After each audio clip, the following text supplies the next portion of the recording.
And right now, this is out toward the northeastern side of the zone, having a little bit of a look at Eternal Photon up against Akuma. Whether or not they're going to run into one another, it seems like Eternal Photon is really just trying to keep Akuma at bay for now.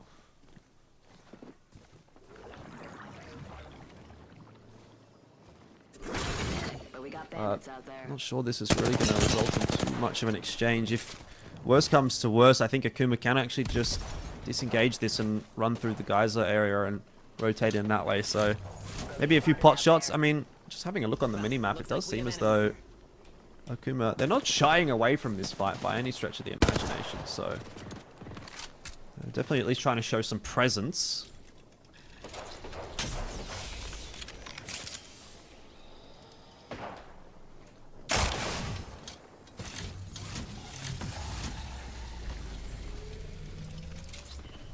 Leading out a couple of shield bats here as well. So, yeah. I mean, I don't think this is a super ideal fight for either of these teams to be taking. It means they're bleeding a few resources here and there, but there isn't really any danger of a third party going on, to be quite honest with you. There's just a lot of teams down south of them, and so everything else seems to be okay.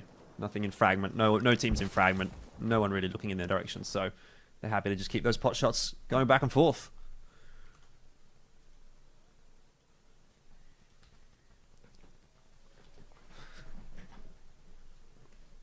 I can hear you. Yep.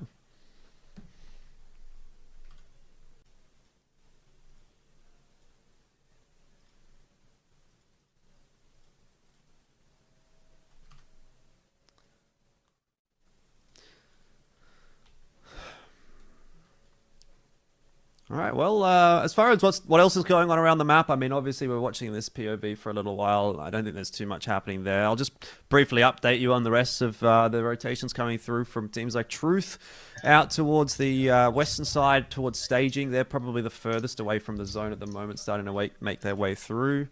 MDY coming in as well from the north, ADL down from the south. And well, apart from that, yeah, everything seems to be pretty chill. Teams have worked their way in through Harvester. Everyone's sort of locked up in positions in Harvester, Lava Siphon, and just to the north of Lava Siphon. And that's actually where the zone has pulled.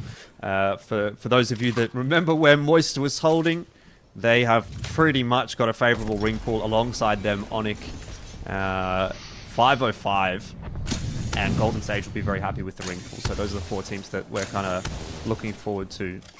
Going to be the teams that seem to be in a good spot heading into phase 2.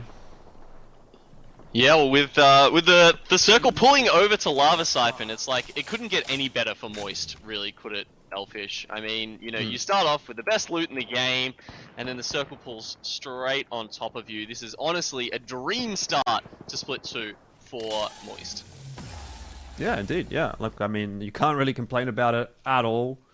I don't think that there was anybody that really expected that would not be the case for Moist, but it is always good to sort of get the, get the legs working early on in the piece and start the ball nicely. Because I think if I remember correctly, last season maybe they started a bit slowly. I think maybe they finished something like 4th or 5th or something in the first day that they played. We were kind of like, oh, okay. So we'll see if they can avoid that today. But yeah, obviously they finished quite strong anyway, so it doesn't really matter how you start, as long as you qual for those international spots and then perform at those events. That's kind of what everyone's looking for. Well, I mean, if you're picking up, back-to-back victories in the regional finals, and as we've seen with Moist, doesn't matter what level the game is being played at. Honestly, the higher you ratchet up that tension and that tempo, the better they are going to do. That's just the kind of team they are, and that's just the style of Apex that they play. Having a look at Eternal Photon over here, this has got a lot of the old Ant roster playing for them. So some of those Taiwanese players, obviously they were trying to have a little bit of a scrap in the, one of the hills going down there into Budget Siphon up the top, and unfortunately the other teams are kind of too busy fighting right now. So you get MDY White and Akuma up the top there, still trying to work out if they should maybe try and pick up some kill P. A couple of the teams who are over in Harvester are going to try and make their way through now as well. Yeah, Truth Esports under a bit of pressure right now. You can see Noel is low on the shields. Does manage to get that pop back up. Now it's Sage and God that we're kind of worried about a little bit. But it seems like they may have been given a little bit of room here, and so they should be okay. Inside the ring is the team that they're sort of taking a bit of a look at. We're watching now ADL, who is dealing with Fate coming in on a rotation in their direction. But behind Fate, they'll also have to be aware of Daewoo United, and it looks like Daewoo United have just actually rocked up behind Fate. You can see there in the kill feed. Legacy gets a knock onto Tix, and Fate does get eliminated as well. So, Antu down at the hands of Daewoo. So each team picking up 1 point apiece, but they'll have to deal with one another now as they have to also think about their rotation into this zone. It's starting to move. Yeah, look, Moist have read it perfectly, right? You know, they went for one of the northern buildings, not across the ditch into Budget Siphon, just within Siphon itself, and so far the circle just keeps pulling back and back to them. So these teams that are over in Harvester are having to look to make that move. And there's still a little bit of a space for them, but the ones, you know, a little bit further down south there, you know, Daewoo ADL, like we were just looking for, they probably have the harder way into that circle, with Popcorn trying to hold them out there, as you can see on that map that's popping up. And then over up towards Budget Siphon here, we've got Onyx holding down one of those spots, hoping it might pull over that side, as well as Golden Sage, and we saw the duo of Eternal Photon. And of course, the way you play these buildings has completely changed now as well, Elvish, because so many teams have Catalyst. You know, it's a really big difference. Yeah, and you can see that sort of coming into effect here as well. The wall's up for MDY. Beiju trying to clutch this one out, but unable to do so. And MDY White does get eliminated. Limo, Orkchan, and Crusader are going to be the benefactors of that one.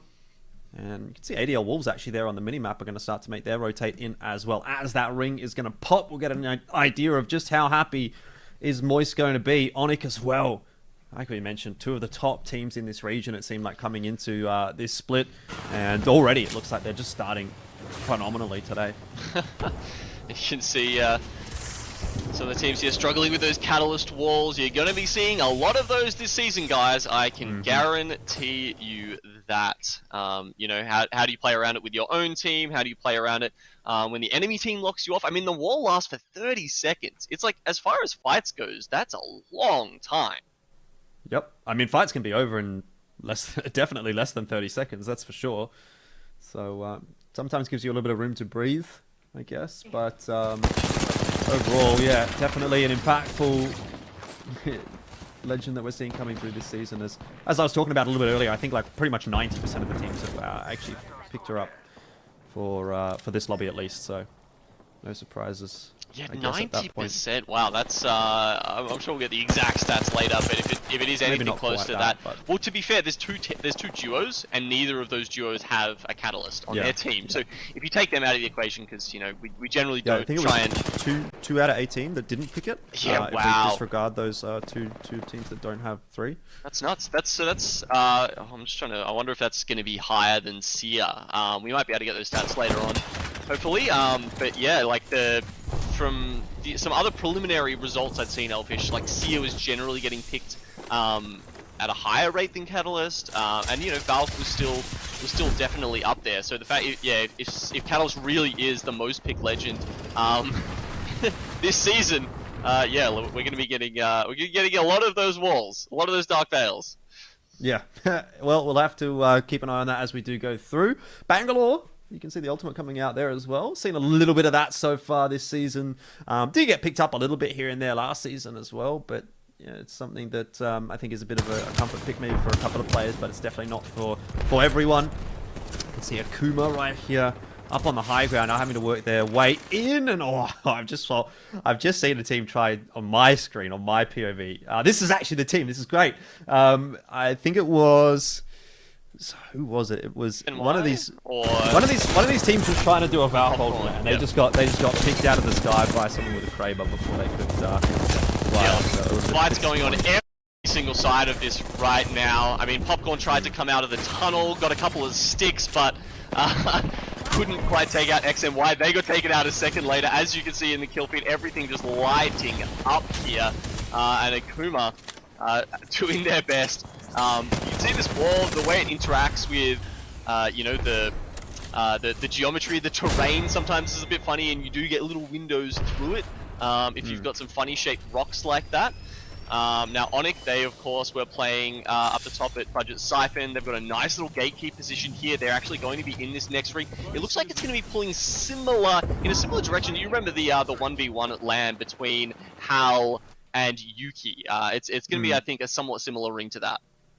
Yeah, I mean, this is a very open circle as well, isn't it? Once we get out of, you know, out of all these buildings that the teams are holding, I'm just taking a bit of a look at where 505 is holding in particular. They're the team that's sort of out to the west of the zone. Forgotten Mexus and V, you can see them kind of on the top left of your screen.